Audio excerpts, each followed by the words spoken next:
우리 마스크 끼고 있지만 또 가정에서 또 이렇게 옆에 누가 계시면은 우리 서로 격려 인사들을 한번 하십니다. 모든 것이 하나님의 은혜입니다.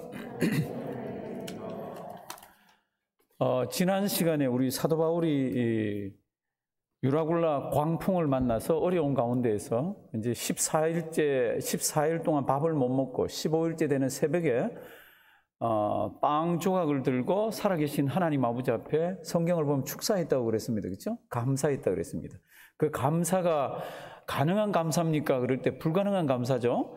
그런데 사도 바울은 늘 그렇게 살아서 감사를 했습니다. 그래서 우리가 지난 시간에는 우리도 범사에 감사합시다 그러면서 이제 이 하나님의 말씀을 좀 나누었는데, 제가 이런 부탁을 드렸습니다. 제가 목회하면서 그리고 경험적으로 여러 상황을 보면 범사에 감사합니다를 모르는 사람은 없습니다. 다 합니다. 다 외우시고. 그런데 범사에 감사하는 신앙인은 아주 드뭅니다. 거의 없습니다. 감사할 조건이 있어서 감사할 수 있는 것은 아무나 할 수 있습니다. 누구나 할 수 있습니다. 그런데 감사할 조건이 없을 때 감사할 줄 아는 그 누구나가 되는 것은 어렵습니다.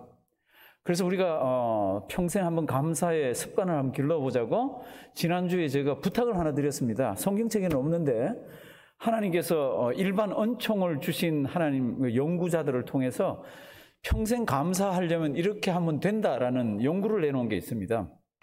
그래서 제가 그것을 한번 해보시라 그랬는데 그게 뭐였어요? 감사 노트라 그랬습니다. 제가 손 안 드셔도 돼요. 속으로 드셔도 됩니다. 지난 한 주간 이제 감사 노트를 쓰기 시작해서 감사 노트를 작성하는 분 손 한번 들어보실래요? 속으로 들으면 된다 그랬습니다. 일부에도 속으로 들으라 그랬더니 이것저것 해서 이렇게 손을 드시더라고. 한번 해보십시오. 목사님 왜 어떻게 성경책에도 없는데 감사 노트를 적어보라 그럽니까? 제가 하나 물어볼게요. 우리 건강하려고 그러면 어떻게 해요? 걷기도 하고 뛰기도 하고. 성경에서 건강하려면 걸어라 뛰어라 있어요? 뭐는 먹지 말고 뭐는 먹어라 있어요? 없잖아요. 하나님의 일반 은총 가운데서 먼저 연구를 한 사람들이 건강하려면 이렇게 해야 됩니다. 저걸 먹으면 안 됩니다. 저건 드셔야 됩니다. 이런 가이드라인이 나오면 우리 성경 말씀 아니라도 그거 줄창 따라갑니다. 목숨 걸고 따라가더라고. 감사 노트는요, 저는 이제 노트를 따로 마련하려고 그러니까 이게 또 번거로워서 제가 매일 다이어리에는 누구를 만났다, 누가 전화 왔다 이런 것들을 쭉 기록을 합니다. 그 한쪽 구퉁이에다가 빨간 볼펜을 가지고 쓰기를 시작했습니다. 그런데 이게 그분들도 그래요. 일주일 하기는 쉽다고. 그런데 한 달쯤 하면 좀 귀찮고 어렵다고. 그런데 그 이겨내라고. 이겨내면 뭐가 좋습니까? 원망불평하고 막 다른 사람 험담하고 하던 사람이 그걸 하면은 그게 쑥 들어간대. 어느 날 보면 없어진대. 그러니까 감사 노트를 저는 어떻게 하나 하면요, 다이어리 구퉁이에다가 예를 들면 지난 주일 같으면 우리 현장 예배 1부, 2부 그렇게만 적어도 이제 제가 아는 거죠. 다 마스크를 꼈지만 예배당에 나와서 같이 예배 드리고 찬송 드릴 수 있어서 너무너무 감사했습니다. 그게 들어가 있죠. 그 밑에다가는 재직회 이렇게 적고, 그 다음에 우리가 재정을 지난주에 7개월치 재정 보고를 다 받았습니다. 7개월 재정 보고 감사하죠. 7개월 동안 하나님께서 참 교회가 꼭 필요한 사역을 하는데 부족하지 않도록 채워주신 거 감사하죠. 그 이제 그렇게 적고, 그 다음 날은 제가 목사님들을 몇 분을 좀 만났습니다. 그래서 커피를 마셨습니다. 목사님 몇 분 커피. 야, 얼마나 커피가 맛있던지 혼자 커피 마셔보셨잖아요. 그 혼자 마시는 거하고 두 사람, 세 사람, 네 사람 같이 이렇게 뚝뚝 떨어져 있지만 마시는 거하고 그게 다르잖아요. 그거 그렇게 감사하더라고. 그래서 목회 얘기도 하고 감사. 이렇게 이제 적어보니까 감사할 게 많아요. 지난 한 주간 그냥 제가 한 부탁을 그냥 썩 지나간 분이 계시면은 한 주간 또 다음 주간 주님 앞에 설 때까지 한번 메모를 한번 해보십시오. 하루에 한 3가지 정도 여러 가지 이렇게 오늘 일어났던 이야기를 이렇게 생각을 하시고 그 중에 이게 진짜 감사하네 그러는 거를 딱 표현을 하시면은 우리 생각이나 마음이 어디로 갑니까? 감사하는 쪽으로 갑니다. 그래서 이제 우리 지난 시간에는 그렇게 해서 사도 바울이 하나님 아버지 앞에 떡을 들고 하나님 감사합니다. 제 생각은 누가는 그런 기록을 안 했지만 떡을 들고 아마 많이 울었을 거예요. 여기 있는 사람들도 14일 동안 아무것도 못 먹었다고 되어 있잖아요. 왜 못 먹었습니까? 죽음이 코앞에 있으니까 음식이 들어가질 않죠. 근데 사도 바울이 이것을 들고 내가 속한 나의 섬기는 여호와 하나님께서 두려워하지 말라 그랬다. 그리고 여기에 있는 모든 사람들을 나에게 주셨다. 그러니까 안심해라. 머리카락 하나, 우리 성경은 머리털럭 하나라도 상하는 자가 없을 거다. 우리 다 산다. 그러나 배는 깨질 거다. 이렇게 얘기를 했습니다. 그래서 떡을 들고 그것을 자기도 먹고 나눠주면서 그 떡을 먹었어요. 성경을 보면 자기들이 다 마음이 편해서 떡을 배불리 먹고, 그 다음 성경 뭐예요? 남아있는 밀은 전부 다 바다에 버렸습니다. 바다에 버리고 뒤에 달려있던 닷줄을 다 끊었습니다. 닷 앵커잖아요. 이거는 다 끊으면 다시는 항해를 못 합니다. 밀을 다 버리면 다시는 바다로 나갈 수가 없습니다. 이제 굶어 죽는 거지.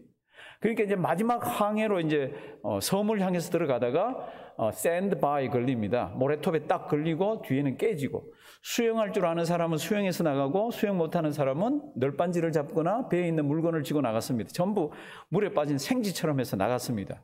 그리고는 28장 1절, 이제 오늘 성경 말씀이 등장합니다. 이런 가운데서 한번 보시기 바랍니다. 28장 1절. 이 사람들이 다 살았습니다. 몇 명이에요? 272, 271, 275, 얼마예요? 276, 276명이 싹 다 살았습니다. 그리고는 이 섬에 도착을 했습니다. 그 어느 섬인지 몰랐어요. 섬에 도착하고 난 뒤에 이 섬이 이렇다는 걸 알았습니다. 28장 1절, 지금부터 좀 빨리 보겠습니다. 정신을 바짝 차리시고 성경 한번 봐주시기 바랍니다. 우리가 구원을 얻은 후에 앉아 그 섬 이름이 뭐예요? 멜리데. 요즘 말로 이게 말타입니다. 몰타라 그러기도 하고 말타라 그러기도 하고. 멜리데가 어딥니까? 참, 우리는 지금 그냥 이렇게 읽지요. 누가가 지금 사도행전을 쓸 때 보면은 항해 일지 쓰듯이 해놨어. 그게 무슨 생각이나 그게 무슨 영적인 뭐나 이런 거 없이 그냥 쭉쭉쭉쭉 이렇게 기록을 했어요. 멜리데라 그랬는 이 성경 말씀이 딱 기록될 때, 그걸 알아차렸을 때 사도 바울하고 누가하고 또 한 사람이 더 동행한 사람이 있습니다. 더 있는지 모르지만 애틀리스트 3명입니다. 이 사람들은 머리카락이 쭉 섰을 거예요. 가슴 속에 뭔가 쾅 치는 게 있었을 겁니다. 왜 그런지 우리 지도를 한번 보겠습니다. 사도 바울이 로마로 가는 지도 우리 계속 보고 있는데 이렇게 생겼습니다. 가이사라에서 출발해서 로마로 가는데 여기에 무라라는 곳에서 알렉산드리아 배로 갈아탔습니다. 이 알렉산드리아 배가 곡식을 싣고 로마로 가는 겁니다. 그래서 이제 자기들 생각에는 여기서 배를 갈아타고 일로 해서 아마 일로 해서 이렇게 해서 로마를 가려고 그랬나 봐요. 그런데 이쯤 왔더니 바람이 너무 셉니다. 그래서 항해를 못 하겠는 거 있잖아요. 배가 막 밀립니다. 그래서 이까지 내려왔어요. 그래서 어디까지 왔습니까? 우리가 아는 미항까지 왔잖아요. 그래서 이 미항은 작아요. 이 작은 미항에서 이제 겨울을 보내려니까 이 선주도 그렇고 또 선장도 그렇고, 여기는 우리 불편하다. 그러니까 햇살이 좀 더 많이 비치는 어느 항구요? 피닉스 항구로 가자. 우리 성경은 피닉스라고 되어 있습니다. 페닉스로 가자. 거기 가면은 넓고 따뜻하고 그리고 과동하기가 좋다. 겨울을 보내기가 좋다. 그렇게 해서 갑니다. 사도 바울은 가면 안 된다 그러는데. 그렇게 해서 이제 이 사람들이 여기서 요로 갑니다. 한 65km 정도? 얼마 걸리지 않아요. 바람만 제대로 잘 불면 한 6시간, 7시간이면 가는 데예요. 그런데 이 사람들이 갈 때 처음에 순한 바람이 불어서 이제는 됐다 그러고 있는데 성경 말씀 보시면은 뭐가 일어납니까? 미친 바람이라고, 광풍이라고 번역이 되어 있죠. 유라굴로가 일어납니다. 이 유라굴로는 북동풍입니다. 지도를 보시면 북쪽이 이쪽이에요. 동쪽이 이쪽입니다. 북동풍이니까 바람이 이렇게 내리칩니다. 이렇게 내리치니까 자기가 가려는 여기를 가지를 못합니다. 성경 말씀을 보면은 14일 동안 이들이 유리방황을 합니다. 키를 잡아가지고 조정할 수도 없고요. 해도 보이지 않고 성경을 보면 뭐라 그랬죠? 별도 보이질 않았습니다. 깜깜한 데서 막 살기 바둥바둥합니다. 그래서 첫째 날 하루 지나고 난 뒤에 뭐를 버렸어요? 화물을 다 버렸잖아요. 3일째 되는 날 뭘 버렸습니까? 배에 있는 기구들을 다 버렸습니다. 그래서 배를 가볍게 해서 어떻게 하든지 살 길을 찾아가려고 그러는데 그게 되질 않습니다. 그리고는 14일 동안 먹지도 못하고 이렇게 해서 드디어 이들이 섬에 착륙을 했습니다. 그 섬 이름이 뭡니까? 지금 여기 나온 대로 멜리데가 어디 있습니까? 멜리데가 여기 있습니다. 지금부터 잘 생각해 보셔야 됩니다. 제가 이런 말씀을 드렸습니다. 사도 바울 일행이 머리카락이 쭉 빗어고 몸에 아마 전율이 왔을 거예요. 왠지 한번 보십시오. 14일 동안 그리고 이들이 섬에 도착했을 때가 15일째잖아요. 14일 동안 자기들이 조정을 한 번도 해본 적이 없습니다. 그저 밀려가고 그저 파도가 덮치면 우악우악 거리고 막 살겠다고 난리를 치면서 이 지중해 이 넓은 데를 돌아다녔는데 스페인이 어디 있습니까? 스페인은 여기에 있습니다. 스페인은. 바람이 더 몰아쳤으면 어쩌면 여기 갔을지도 모르고 바람이 이쪽으로 불었으면 이쪽이 아프리카예요. 아프리카에 어디 가 있을지도 모르고 바람이 거꾸로 불었으면 여기 팔레스타인입니다. 팔레스타인에 와 있을지도 모릅니다. 아무도 인간이 키를 배 방향을 조정하지 못했습니다. 그런데 이들이 섬에 떡 떨어져서 그 섬 이름을 가르쳐 줍니다. 그 섬 이름이 뭐예요? 그레데. 그레데가 어디입니까? 지금 여기입니다. 여기 시실리아가 있고 로마가 그 밑에 있어요. 로마 있는 요 바로 밑입니다. 아무도 키를 가지고 방향을 조정을 하지 못했는데 하나님이 그 어려운 가운데서 어디다 갖다 놓았습니까? 어디요? 저 밑에 멜리데에다 딱 갖다 놨습니다. 이 멜리데는 요즘 말로는 말타입니다. 그래서 멜리데 사람들 그러는 지금 여기에 관한 책들을 이렇게 읽어보면 전부 말티즈라고 되어 있습니다. 말티즈가 뭐예요? 그 강아지 이름이 말티즈잖아요. 그 말티즈 고향이 여기예요. 말타. 여기다 갖다 놨습니다. 고향 이게 말티즈가 작잖아요. 그리고 아주 빨라요. 여기 큰 배들이 많이 정박합니다. 로마로 가기 위해서. 근데 이제 배에는 곡물들이 많고 하니까 쥐들이 많잖아요. 그래서 저 쥐들을 잡으려고 그러면 좀 빨라야 됩니다. 그래서 말티즈를 처음에는 관상용으로 키우지 않고 이렇게 쥐 잡는 대로 했대요. 아마 말티즈 키우는 분들 집에 혹시 쥐 잡아놓고 가만 구경하는 말티즈 있을 수도 있어요. 우리도 옛날에 키워봤는데 아침에 나오니까 쥐 잡아놓고 가만 구경하고 있더라고. 쥐가 쥐를 잡았어요. 말티즈가 그런 데입니다. 그런 동물인데 말티즈 고향이 여기 말타, 멜리데 여기입니다. 멜리데. 하나님께서 이 사람들을 어디 갖다 놨습니까? 여기다 갖다 놓은 거 있잖아. 아 참. 그러니까 이 사람들은 아마 깜짝 놀랐을 겁니다. 죽겠다고. 이제 우리는 소망이 없다고. 이렇게 하면 우리가 어떻게 로마를 가냐고 막 그러고 있었을지도 모르는데 하나님이 그 폭풍 가운데서 다 로마 밑에다가 코 밑에다가 딱 갖다 놨습니다. 그래서 이 사람들이 섬에 올라갔잖아요. 그래서 여기 나오는 대로 멜리데라는 것을 알고 올라갔더니 거기 있는 사람들이 여기 있는 원주민입니다. 토착민들이 이 사람들을 환영을 해줍니다. 근데 그냥 하는 게 아니라 특별한 호의를 베풉니다. 그래서 거기에다가 불을 피워놓고 아마 먹을 것도 좀 준비를 했던 것 같아요. 2절 얼른 한번 보십니다. 토인들이 우리에게 무엇을요? 특별한 동정을 하여 비가 오고 날이 차면 이 사람들 다 물에 홀딱 젖어 있잖아요. 다 수영해서 나갔거나 늘반지 가지고 섬에 갔잖아요. 그러니까 아주 막 추워가지고 달달 떨고 옷이 젖어 있는데 불을 딱 피워놨습니다. 성도님들 이거 아시죠? 불은 뭐가 계속 필요해요? 나무를 계속 떼야 되잖아요. 그럼 불이 꺼지잖아요. 그러니까 누군가가 나무를 계속 갖다 공급을 해야 됩니다. 그러니까 거기 있는 사람들이 나무 주스로 들어가고 막 그랬겠죠. 근데 사도 바울도 그 나무를 주스로 갑니다. 이 배에서 있었던 일을 짐작해 보면 사도 바울은 나무 주스로 가면 안 되지. 이 생명의 은인이잖아요. 그런데 사도 바울은 또 섬김의 모습이 있어서 나무를 주스로 갔습니다. 보십니다. 3절. 바울이 한 뭇나무를 나무 한 묶음을 이렇게 주워와가지고 그걸 가지고 불에다가 집어넣습니다. 그랬더니 그 불에 집어넣는데 지금이 언젠가 하면 한 11월 가까이 될 거예요. 굉장히 추울 때예요. 그러니까 이제 겨울잠을 자기 위해서 뱀들이 웅크리고 어디 숨어 있고 이랬는데 그 나무에 묻어서 왔나 봐. 그래서 이제 불에 집어넣으니까 이 너무 뜨거운 거라. 그게 독사가 막 뜨거운데 집어넣으니까 독이 바짝 올라가지고요. 나와가지고 어떻게 합니까? 바울을 꽉 뭅니다. 꽉 물고 도망가는 게 아니라 성경을 보시면 꽉 물고 지금 이렇게 있는 거예요. 그래서 그 다음 성경 말씀을 보면은 거기 있는 원주민들이, 토인들이 그 꽉 물고 늘어져 있는 행잉, 이렇게 늘어져 있는 뱀을 이렇게 봅니다. 그러니까 이게 꽉 물고 도망가는 거 아니에요. 꽉 물고는 그냥 가만히 있습니다. 그러니까 지 속에 있는 독을 다 내놓은 거지. 이제 한번 보십니다. 3절. 바울이 한 뭇나무를 거두어 불에 넣으니 뜨거움을 인하여 어떻게 해요? 독사가 나와서 그 손을 물고 톡겠더라가 아니라 뭐예요? 물고 있는지라. 꾹 물고 있습니다. 너 맛 좀 봐라 그래. 내 독 맛 좀 봐라 그러고 물고 있습니다. 토인들이 보니까 이 독사가 쭉 물고 이렇게 쭉 늘어져 있습니다. 그게 4절입니다. 토인들이, 원주민들이 그 짐승이 그 손에 어떻게 해요? 달림을 보고 서로 말하되 이제 수근수근합니다. 이 사람 살인자라고. 바다에서는 구원을 받았지만 이 사람 진짜로 못된 죄를 지었기 때문에 이런 벌을 받는다고. 그래서 공의의 심판을 지금 받고 있다고 이렇게 얘기합니다. 그러면 이 뱀이 어떤 뱀입니까? 원주민들은 알아요. 원주민들은 이 뱀에 물리면 몸이 부어서 죽거나 갑작스럽게 죽거나 그걸 압니다. 그러니까 이제 기다리는 거죠. 사도 바울은 물고 있으니까 이제 툭 털어서 불에 집어넣었고 이제 여기 있는 토인들은 기다립니다.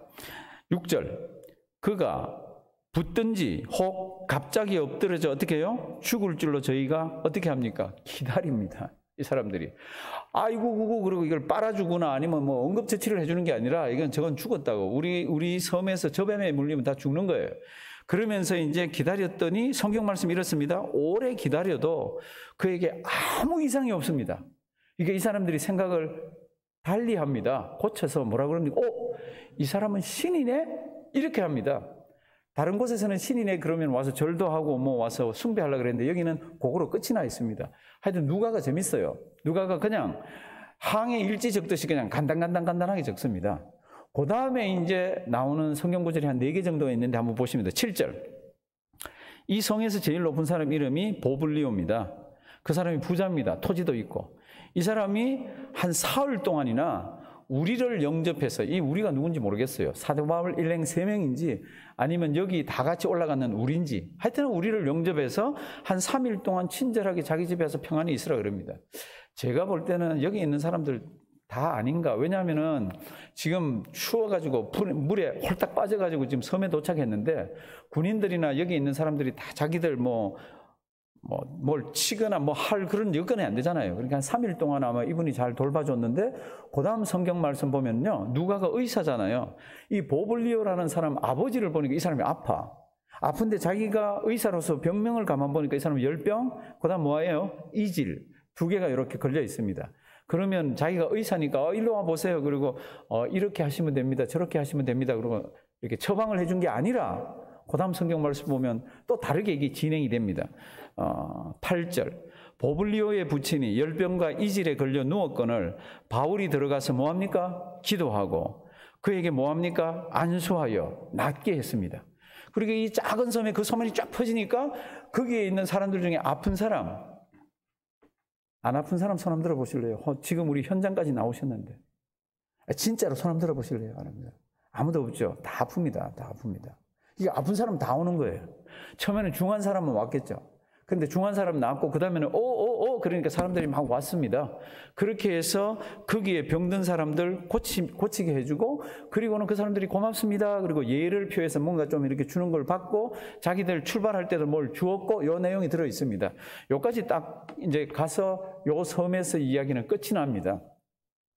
성경 말씀 보면 좀 궁금한 게 있습니다. 사도 바울이 전도했다는 내용이 없고요.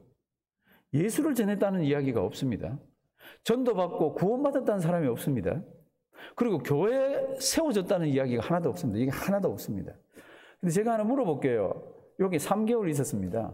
사도 바울이 전도했겠습니까? 안 했겠습니까? 이건 지금 우리가 다수결로 한번 물어보는 겁니다.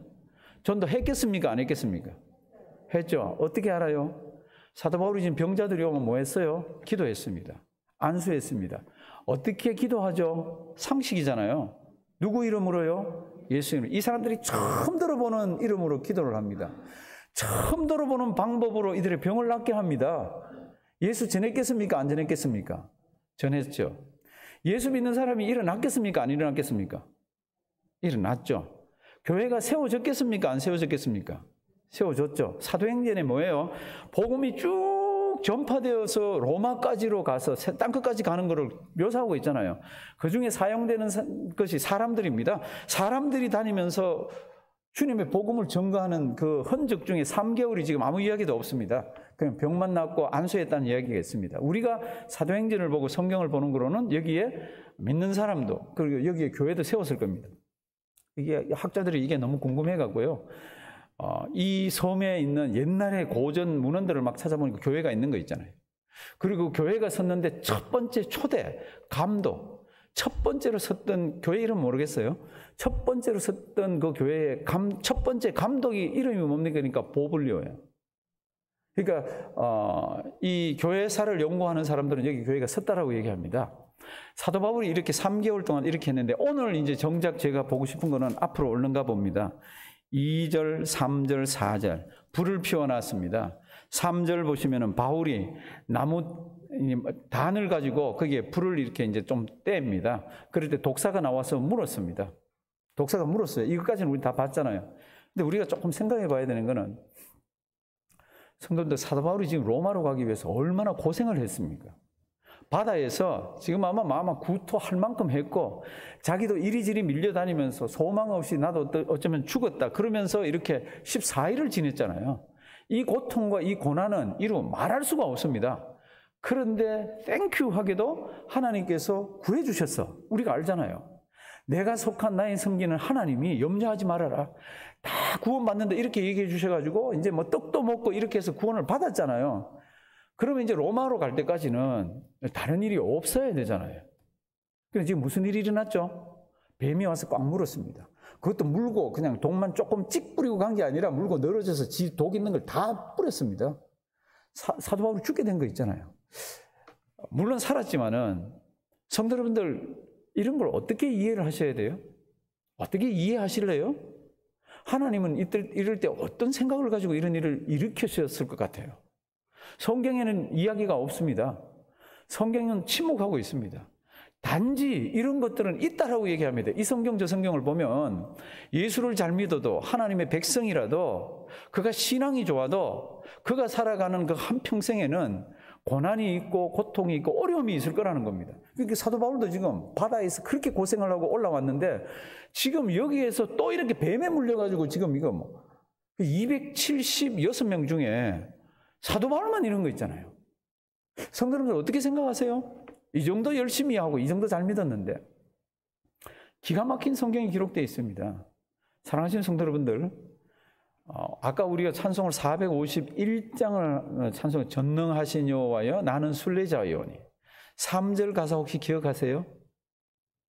요단강을 건널 때에 뭐가 없게 하시고 겁이 없게 하시고 요단강을 건널 때에 겁이 없게. 저는 집에서도 이 찬송을 종종 부르고 설교 준비할 때도 그러는데 세상 살다가 가장 겁나는 게 뭡니까? 뭐예요? 죽음입니다. 왜 당신 이런 병이 걸렸습니다 그럴 때 우리에게 두려움이 옵니까? 그 병이 죽음과 연관이 되기 때문입니다. 죽음이 제일 무서운데 우리 신앙의 선배들은 이렇게 얘기합니다. 요단강을 건널 때에 이 세상의 모든 공포와 모든 고통과 어려움이 다 덩어리 되는 그 죽음의 요단강을 건널 때에도 뭐요? 겁이 없게 하시고. 어떻게 해서 그렇습니까? 하나님 붙들고 있는 자는 겁 없이도 그런 거를 걸어갈 수 있다는 것을 그 사전에 우리 믿는 자에게 자꾸 가르쳐 준 겁니다. 그게 뭡니까? 그러면 이런 고난이에요. 고난. 지금 상황의 고난이 오면 우리 심리적으로 어렵습니다. 다 심리적으로 어렵죠.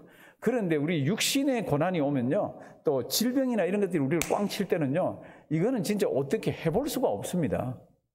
성경을 보시면 하나님께서 왜 그런 것들을 허락하십니까? 특별히 사도 바울에게는 왜 그런 것들을 허락하십니까? 사도 바울이 자기가 전도 다니면서 경험했던 것들을 머릿속으로 다 정리를 해봅니다. 돌에도 맞았고 옥에도 갔고 40에 하나 감하는 매들도 맞았고 유대인들에게 그렇게 참 자존심 상하면서 다녔는데 왜 그렇게 어려움을 하나님께서 허락하셨나? 가만 묵상하고 영적인 그런 눈을 가지고 그 어려움들을 보니까 그게 어려움에서 끝나는 게 아닌 겁니다. 나는 어렵다고 죽을만 하다고만 난리를 치면서 이렇게 그 과정을 지나가고 있지만 다시 가만 보니까 그게 거기서 끝나는 게 아니라는 겁니다. 하나님의 뜻이 있고 하나님의 의지가 작용해서 그런 겁니다. 이 섬에도 갖다 밀어넣은 게 하나님의 의지적인 행동이잖아요. 사도 바울이 그런 것들을 가만 보면서 뭐라고 그럽니까? 고린도후서 1장에 지금 앞에 나올 텐데요. 우리 천천히 성경 말씀을 잘 음미하면서 한번 봅니다. 자기가 그 큰 고통과 어려운 가운데서 지나가면서 그걸 어떻게 해석을 했습니까? 하나님 왜 그러세요? 제가 이렇게 일하는데 도와주셔도 이거 제가 힘든데 왜 이렇게 하세요? 그런 게 전혀 없습니다. 어떻게 이해하고 어떻게 해석을 합니까? 형제들아, 우리가 아시아에서 당한 환난을, 이거 전도 다니면서 선교 다니면서 했던 거잖아요. 너희가 알지 못하기를 원치 아니하노니 힘에 지나도록 심한 뭐요? 고생을 받아. 뭐 오늘 것도 그렇잖아요. 심한 고생을 받아 살 소망까지 끊어졌습니다. 아무리 봐도 이거는 살 소망이 없습니다. 그래서 스스로 어떻게 합니까? 우리는 죽었다라고 스스로 센텐스를 합니다. 우리 마음에 어떻게 해요? 사형 선고를 스스로 내립니다. 그 표현이 지금 이렇게 되어 있습니다. 우리 마음에 사형 선고를 받은 줄 알았으니 왜 하나님께서 그러면 이런 사형 선고 내릴 정도까지의 일을 허락하십니까? 그럴 때 뭐라고 했나 그러면 그 이유는 우리로 자기를 의뢰하지 말고 오직 죽은 자를 다시 살리시는 누구요? 하나님만 의뢰하기 위해서 그런 훈련을 시키시기 위해서 이랬다는 겁니다. 14일 동안 그렇게 깜깜하고 해 별도 없이 아무것도 없이 그렇게 유리방황하면서 키를 잡아본 적도 없는데도 하나님께서 그런 가운데 허락하신 이유는 누구만? 하나님만 의뢰하게, 하나님만 붙들라고 그렇게 했다는 겁니다. 그래서 눈을 떠서 이들이 섬에 정착해 보니까 누가 키를 만진 적도 없고 어떻게 한 적도 없는데 어디가 있어요? 여기 와 있는 거 있잖아요. 아까 멜리데 섬에 와 있는 거 있잖아요. 하나님이 왜 고난을 허락합니까? 하나님은 하나님의 방식대로 우리를 끌고 가시지만 우리로 하여금 뭐요? 하나님만 의뢰하도록. 사도 바울이 그걸 너무 깨닫습니다. 그래서 10절 이렇게 되어 있습니다. 그가 이같이 큰 사망에서 우리를 건지셨고, 옛날입니다. 또 건지시리라, 또한 이후에라도 건지시기를, 과거, 현재, 미래를 다 지금 집어넣고 건지시기를 그를 뭐하여? 의지하여 바라노라. 죽음이 우리 앞에는 없습니다. 그리고 우리 앞에는 아직까지도 더 큰 무엇이 있을지 모릅니다. 그런데 어려움 당하고 고통 가운데서 고난 가운데서 하나님만 의지하면서 왔던 사람들은 앞으로 10초 뒤에 일어나건 그것이 죽음을 앞에 놓고 있든 간에 그때 뭐 하고 있습니까? 하나님을 턱 붙들고 있는 거 있잖아요. 기가 막힌 거를 깨닫습니다. 누가요? 사도 바울이. 사도 바울이 오늘 독사에 딱 물렸잖아요. 그리고 성경 말씀 보면은 꽉 물고 있다 그랬고, 그 다음에는 물고 늘어져 행잉하고 있다고 그랬습니다. 왜 이렇게 했습니까? 여러 생각이 교차됐을 거예요. 주변에 있는 사람들은 저 사람 죽었다고 생각했을 거예요. 근데 사도 바울은 뭡니까? 나는 로마에서 할 일이 있다. 사명자잖아요.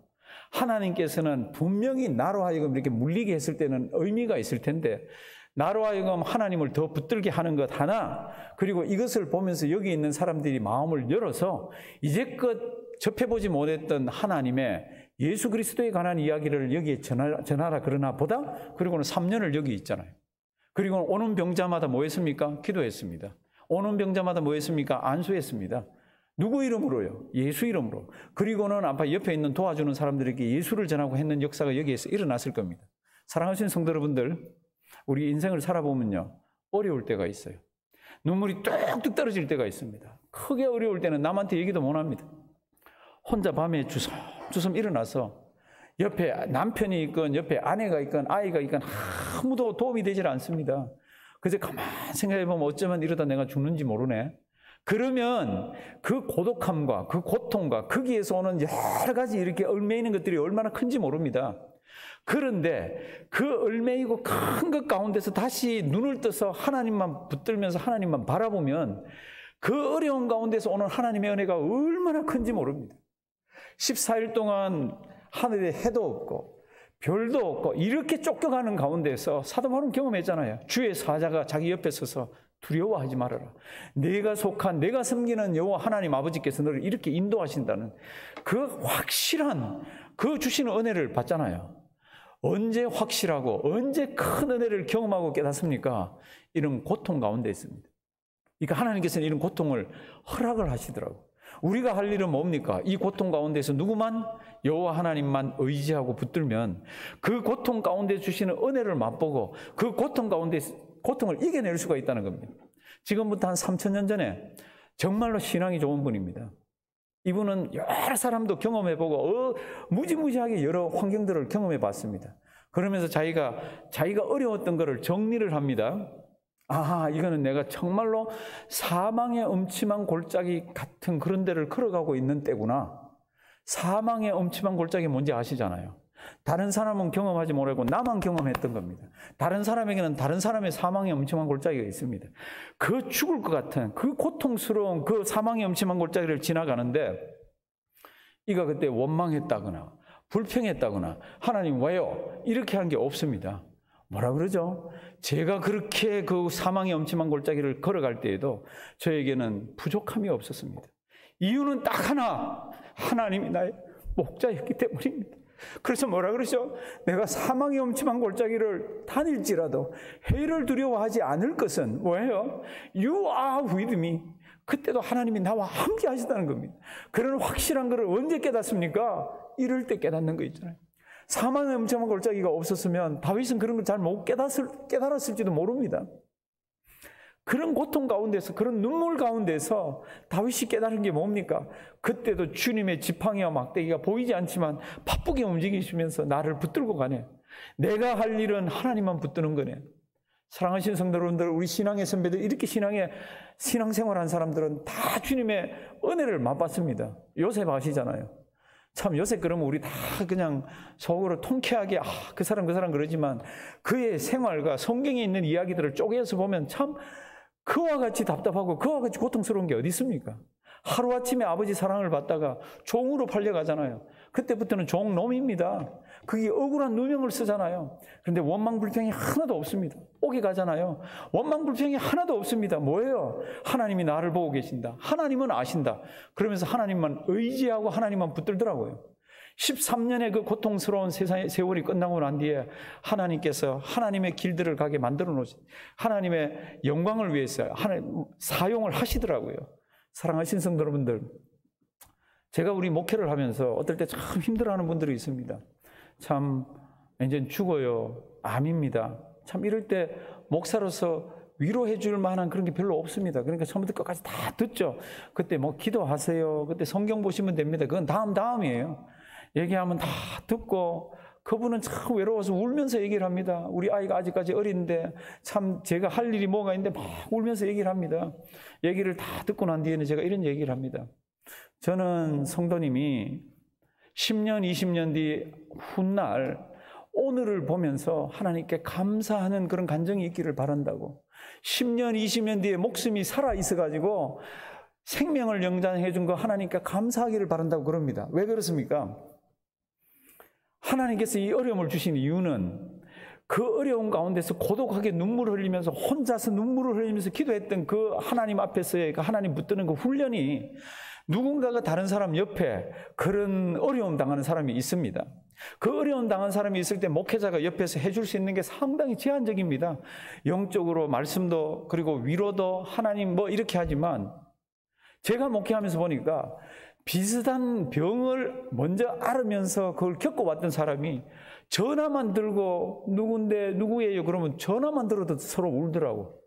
아니 목사가 이 성경 말씀 가지고 해도 그냥 저는 버림받았나 봐요 뭐 이러는데 같이 아팠던 사람이 전화만 해도 그리고 먼저 아팠던 사람이 커피를 한 잔 사줘도 먼저 아팠던 사람이 밥을 한번 대접하고 음식을 마련해줘도요 펑펑펑펑 옵니다. 둘이 같이.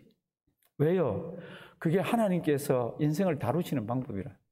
그렇게 어려울 때 하나님만 의지함을 먼저 배운 사람이 주위에 참 어렵고 연약한 사람들을 세워주는 그게 방법이라. 사랑하신 성도 여러분들, 우리에게 어려움이 있을 수도 있습니다. 팬데믹에 이루 말할 수가 있겠어요. 그런데 저는 늘 그거 보질 않습니다. 이 팬데믹이 끝나면서 어쩌면 요한계시록 13장의 그 사건들의 그 예수 믿는 사람들의 고난과 어려움이 있는 것을 저는 내다봅니다. 성도님들 그 어려움이 있을 때 그 고난 가운데서 어떻게 해야 됩니까?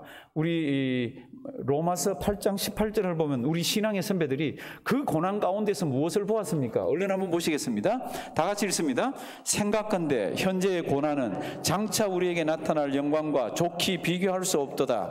아멘. 현재의 고난이 있습니다. 그게 뭐 외부적인 어려움, 좀 죽인다 그러거나 힘들게 하는 그런 것도 있고 나의 어려움도 있습니다. 그런데 우리 신앙의 선배들은 그 어려움 가운데서 뭐를 봅니까? 주의 영광을 보는 거예요. 내가 왜 이렇게 어렵지? 이걸 어떻게 해결하지? 이렇게 하는 게 아니라 언젠가 나에게는 주님의 영광 가운데서 주님의 영광, 하나님을 만날 날이 있다는 겁니다. 장차 나타날 영광과 좋게 비교할 수 없는 그런 영광이 있는 것을 언제 봅니까? 고난 가운데서. 육신이 망가지거나 어려운 상황 가운데 있거나. 그러니까 사도 바울이 뭐라고 그럽니까? 하나님 사랑하는 사람, 그 사람들에게 일어나는 모든 일들은 뭐라고요? 합력해서 선을 이룬다고. 28절 한번 보십니다. 로마서 8장 28절 다 같이 읽습니다. 우리가 알거니와 하나님을 사랑하는 자 곧 그 뜻대로 부르심을 입은 자들에게는 모든 것이 합력하여 선을 이루느니라. 아멘. 참 우리 이 말씀 좋아하면서 싫어합니다. 아주 싫어합니다. 다 합력해서 선을 안 이루어도 좋으니까 그냥 평안하면 좋겠습니다. 이 일은 없으면 좋겠습니다라고 생각을 합니다.